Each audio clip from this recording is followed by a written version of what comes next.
Result के बाद अगर आपसे पूछा जाए पहली प्रतिक्रिया, तो उसमें क्या क्या चीजें देखते हैं आप? मेरी पहली प्रतिक्रिया कि मैं टिप्पणी 1 सेकंड में करने वाला हूं, लेकिन उससे पहले मैं प्राथमिक कहना चाहूँगा कि देखिए, मैं कुछ भी कहूँ इसका मतलब ये नहीं है कि मैं किसी चीज़ को जस्टिफाई कर रहा हूँ। हमारी बहुत बुरी हार हुई है और ये स्पष्टता से मानना आवश्यक है, दुखद प्रसंग है और इसमें जो कुछ भी करना है इसके कारण निकालने के लिए जी। उसमें आत्मचिंतन, आत्मनिरीक्षण, परीक्षण होना आवश्यक है।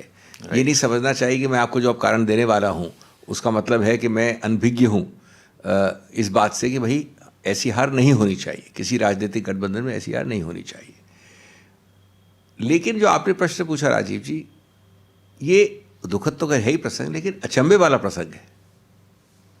इतना मार्जिन मैं नहीं समझता किसी ने, और ये बात तो खैर सब्जेक्टिव है, लेकिन कोई बीजेपी या कोई जेडीयू के व्यक्ति से बात कर लीजिए, हमारे तो सब इधर उधर मिलते रहते हैं, बातचीत होती है, किसी ने भी ये इसकी अपेक्षा नहीं की होगी। नहीं की थी।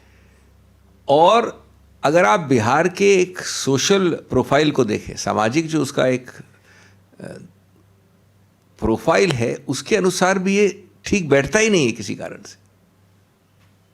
बीजेपी और जेडीयू जो अभी हाल में इतना रिजल्ट हुआ था पिछली बार, एक तरफ रिजल्ट ऐसा था, दूसरी तरफ नीतीश बाबू की उम्र के साथ जो क्षमताएं कम हो रही हैं वो था, तीसरा बीजेपी का एक डिवाइसिव पोलराइजेशन का जो तरीका होता है उससे जो कई ग्रुप्स हैं और ख़ासतौर से बिहार की प्रोफाइल में वो एकदम संतुष्ट नहीं है।